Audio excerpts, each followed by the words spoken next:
Hey guys, so this Friday is the release of Player Punk 6, the movie.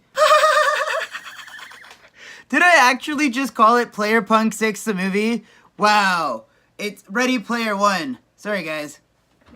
Early release actually starts tomorrow, Wednesday, which I have tickets for. I'm gonna go see it in 4DX. It's gonna be the first time that I've ever seen a 4DX movie other than I did see a 4D movie in Disney World, which was really cool. But basically, I've read this book twice. This book is incredible. This is one of the nerdiest books you'll ever read. This book takes place in the year 2045. It is a very accurate depiction of what the future might be like. It's basically, it's a dystopian future. The world is basically overpopulated. Everybody's living in trailer parks that are like, even so overpopulated, they don't have room for the trailers, so they have to like stack the trailers like 10 high or 20 high. It's actually pretty crazy. And basically, VR, like virtual reality headsets, we have Oculus Rift and the HTC Vive and different VR headsets like that. So basically, the premise of this is that VR has advanced to the point where everybody's just kind of using VR for everyday life. Like the internet has become just a giant VR hangout. Kind of like how we have VR chat right now, but it's a lot more advanced. Basically, picture VR chat being the entire internet. It's really cool. But basically, this guy named James Halliday created this online world called the Oasis. It's basically like a giant MMO where you can create anything you want. Basically, what I was saying, how it's basically the internet, but with VR. So basically, people are using this. They go to work, they do hangouts, they hang out with friends, they go on quests. You can literally do everything, even going to school.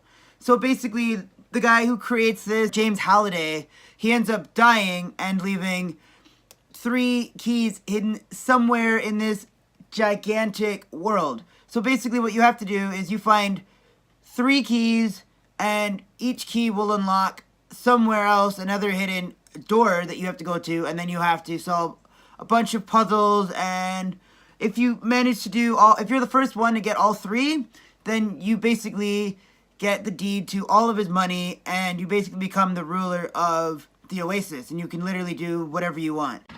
So there's this company called IOI Industries, or Innovative Online Industries.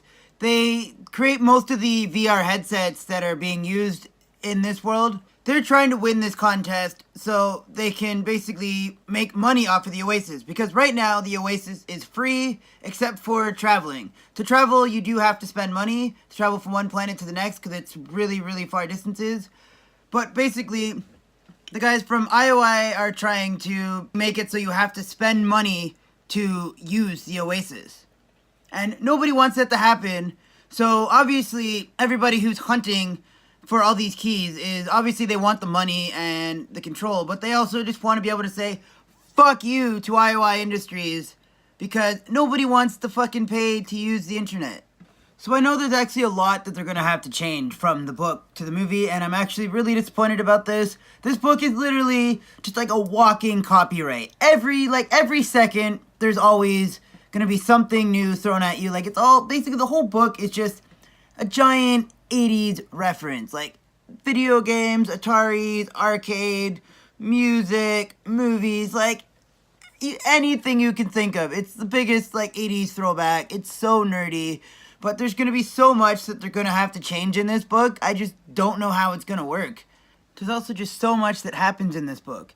This book is over 400 pages, so I know there's a lot of scenes that they're going to have to cut. And I'm really disappointed about that. I really hate when movies have to cut scenes.